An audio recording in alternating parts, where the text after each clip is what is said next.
Hey, what's going on, everybody? Today's video will be another breakdown of the updated version of the plot leak. I ran a poll on Twitter for you guys, and this was what the majority of you guys wanted the most. So let's get things started today.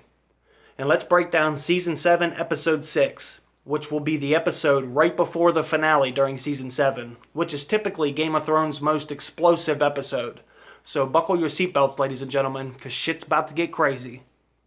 And I just want to say first that I have no idea how much of this will come true, but if even half of this episode turns out to be true, then this is going to be the greatest episode in television history, in my opinion.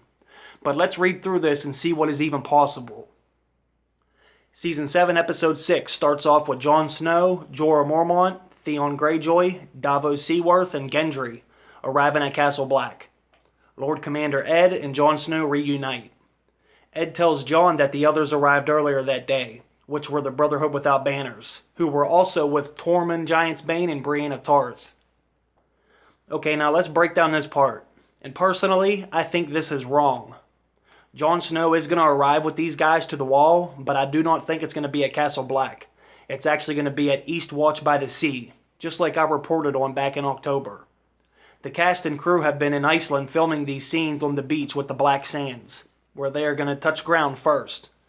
And the original leak said that they would go to Eastwatch by the Sea. And considering everything else for this episode has appeared to be accurate, then I'm just going to assume that this is going to be accurate too.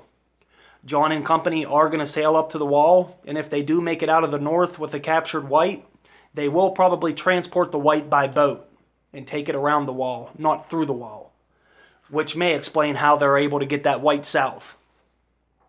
Tormund has arrived in Iceland, and so has Jon Snow. He's also came back, so that he can film scenes on and around this beach. And Davos, Jorah, Gendry, Thoros, and the Hound are all up there as well. And they're going to be the core group of characters that are at the Wall and beyond the Wall next season. But I highly doubt that Theon and Brienne are going to be there.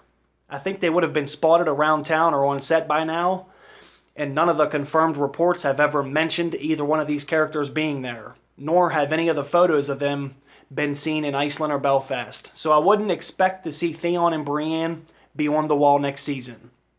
But overall, we will get a scene like this, but it will be at Eastwatch by the Sea, and Brienne and Theon will not be there in my opinion. Okay, the next scene says Gendry forgives Thoros of Myr and Beric Dondarrion for selling him to Melisandre. Beric also tells everyone that Jon Snow is Azor Ahai, which Tormund and Davos agree. Jon tells the Brotherhood Without Banners and the Night's Watch about his plan to capture a White. Davos stays behind and writes Daenerys a letter saying that if she comes and helps Jon, then they will lay down his title as king in the north. Then Jon and Davos give everyone some dragonglass that they retrieved from Dragonstone. Then the Wildlings, the Night's Watch, and the Brotherhood Without Banners head north of the Wall. Alright, I just want to stop right here because this is a huge scene that's coming up next. So I just want to break down what we have so far. And first, I do think Gendry is going to forgive Thoros and Beric. At least I think he's going to forgive them for the time being. Because we know from spoiler photos that they are filming together and they will be going on this dangerous mission together. So they are going to need to be civilized for right now. And second, is Beric going to say that Jon is Azor Ahai? I really don't know. It's kind of hard to predict what the dialogue's going to be next season, but my only guess is that if the conversation comes up about Jon being resurrected, then I could see people start to call him that. And considering Davos and Tormund know he came back from the dead, then I am sure that they think he is someone pretty damn special. Okay, third, does Jon tell the others about his plan to capture a White? I think that'd be pretty obvious and the most logical thing to do. I know if it was me, I wouldn't want to lead people blindly into a mission as dangerous as this is going to be. I would want them to be prepared for the worst. That way we are all on the same page when we do this. I think they need to plan this thing out as if they are like Navy SEALs, going behind enemy lines to capture an enemy with high target value. That way they can complete this mission and get everyone out alive. But that's just my opinion. So I think he is going to tell them what he wants to do. And fourth, will Davos write to Daenerys and tell her that Jon said he's going to lay down his title as king in the north as long as she comes up north and helps? Well, Davos just learned how to start reading like 2 days ago, so I don't know if he's already capable of writing letters on his own. And without anyone ripping my head off in the comment section, can I just say that I hate the sound of Jon offering to give up his title as king? I would think if Jon offered to help her with the Lannisters, then Daenerys should help Jon up north. If this is true and Jon does lay down his title, I'm wondering how Sansa's going to react to this. Most people already assume Sansa has a problem with Jon being named the king, so how is she going to react if Jon gives up all their power to another woman? I don't think she would appreciate that, not until she got to know Daenerys at least, and understood exactly why Jon had to do this. But again, this is just my 2 cents. But then it says Davos and Jon give everyone dragonglass that they got from Dragonstone. Now I do like the sound of this.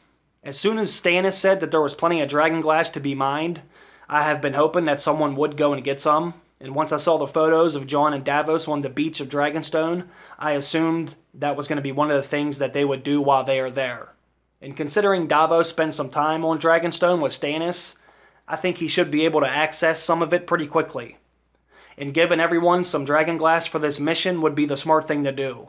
Everyone should be armed to the teeth with some of this. I don't know if they're going to give everybody some, but I do think Jon and Davos will stock up while they are on Dragonstone.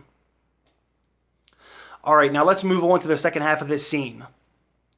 After a few minutes of screen time, they run into a White that is walking alone. The Hound tries to tie the White down, but it escapes, causing the Hound to chase after it. The group of characters corner the White between a cliff, a frozen lake, and the woods, which it emerged from. The White jumps off the cliff, and as it's falling over the cliff, you can see that there are actually hundreds of Whites climbing up that cliff, and no one can see them coming. And that's when hundreds of more Whites emerge from the woods. So now they are stuck on the edge of this cliff as Whites are climbing up it, and Whites are coming straight at them from the woods. Holy shit, that sounds intense. Then Thoros and Beric ignite their swords and begin the attack. The Whites on the cliff make it to the top and start attacking the group from behind. Lord Commander Ed is killed immediately, as well as several other men from the Night's Watch. White Walkers start to emerge from the woods, and one of them is riding a giant ice spider. Thoros is then brutally killed by a zombie polar bear that seemed to come out of nowhere. The Hound tried to save him, but was unsuccessful. A White Walker with dual blades starts to attack Jon. Jon ends up being killed by the White Walker by being plunged by his sword into the gut. Brienne kills the White Walker with Oathkeeper. Jorah then picks up Longclaw that's laying next to Jon's dead body, and he starts to attack. A Brotherhood Without Banners member kills a White Walker with a dragonglass-tipped arrowhead. Gendry smashes a White's face in with his warhammer. Then the Night's King gets off his horse and fights Beric with his flaming sword, and that's when Daenerys arrives on Drogon, with Viserion flying next to them. Drogon incinerates dozens of Whites immediately, which clears a path that allows the group to escape back to the wall. The Hound subdues a White and takes it with him. As they are about to leave, a White Walker throws a massive ice spear into Drogon, which causes him to fly away erratically.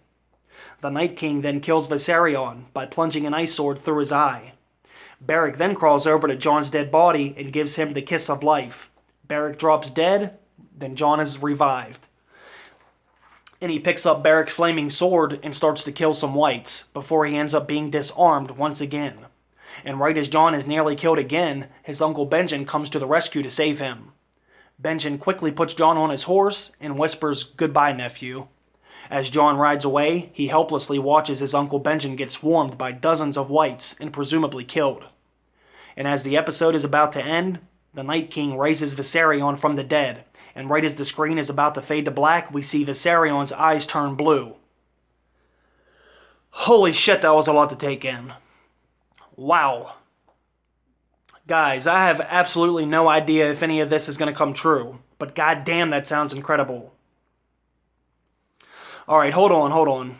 I'm going to recap this real quick. The group gets surrounded on a lake as hundreds of Whites comes running out of the woods in front of them, and hundreds of Whites are climbing up the cliff that's directly behind them. Beric and Thoros ignite their swords and begin the attack. Ed is killed, plus some other Night's Watch members.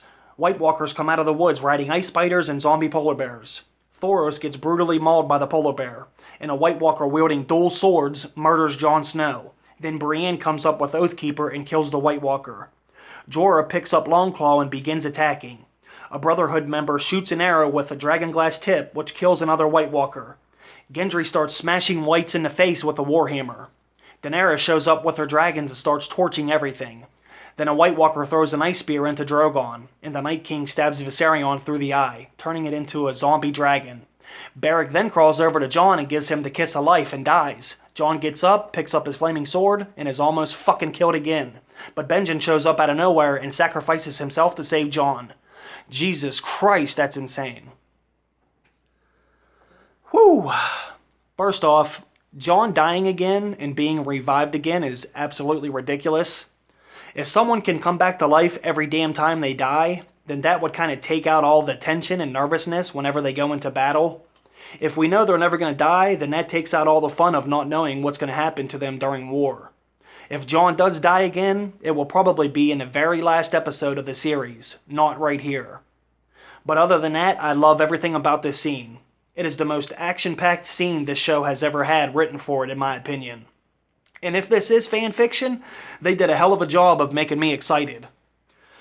We do know all these guys are going to go north of the wall, so there is a chance they do run into some serious trouble up there. Beric has used a flaming sword before, when he fought the Hound. And during the Siege of Pike, I believe Thoros Emir had his sword coated in wildfire. So these two characters entering a battle with flaming swords isn't crazy. And we know that Gendry has a warhammer thanks to the leaked photos. And Old Nan did mention ice spiders before, so I wouldn't be surprised if we did see them. So I don't know, guys. What do you guys think about this? Do you get as excited as I do when you hear something like this? In the books, Beric does give Lady Catelyn the kiss of life, which turns her into Lady Stoneheart. So all of this stuff is based off of things that are true to the story. So none of this sounds too crazy to me.